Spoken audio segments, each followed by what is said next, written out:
The man just took one bite of a burnt sausage and was instantly hit by how awful it tasted, like he'd been shot. In the end, it was so disgusting that he just collapsed. John was the only cook in the entire kitchen unit, but the food he made was barely edible. A soldier took one sip and immediately spit it out. Some would rather eat instant oatmeal than touch anything John cooked, but because John was a big guy, nobody dared to complain. New recruit Jack didn't know any of this, though. The food in front of him left Jack looking absolutely miserable. He nervously scooped up a spoonful of tofu soup and took a sip. It was so bad he almost spit it right back out. He immediately went to find some water. Out of nowhere, a teammate stuck out a foot and tripped him. He plunged straight down into a deep ocean. The moment Jack surfaced, he realized he was actually inside a pot of cabbage and tofu soup. John had turned into a demon. Luckily, it was just a bowl of cabbage tofu soup. It turned out the whole thing was just a hallucination. But because of it, Jack had gotten on John's bad side. It was only his first day in the army, and Jack was already being bullied. What they didn't know, though, was that Jack looked weak on the outside,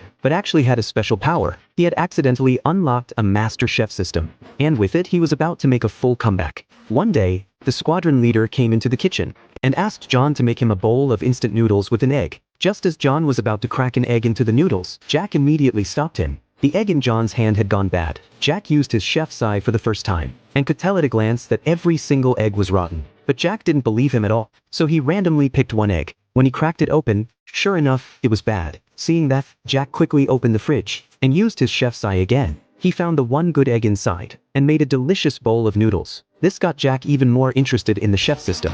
But out of the 4 missions the system had assigned, only the first one was close to being done, with only 47 hours left before the deadline. Jack realized he had to start racing against the clock. The next day, while John stepped out of the kitchen, Jack finally had a chance to show what he could do. That day's menu was rice and bean sprout soup. The system sent him a reminder. Jack must add water to the specified level to reduce saltiness. Then the system guided him to add green chili peppers to give the soup a fresh, lightly spicy kick. What started as just a plain bowl of bean sprout soup had been transformed by Jack into something that hit a 3-star standard. But when the soldiers arrived at the kitchen, not one of them dared to drink the soup. They all assumed it was made by John. One man couldn't take it anymore and said one sip wasn't going to kill anyone. But judging by how badly his hands shook while he ladled the soup, he was clearly terrified on the inside too. In the end, he drank it down like a man facing his final moment. But the next second, his reaction left everyone stunned.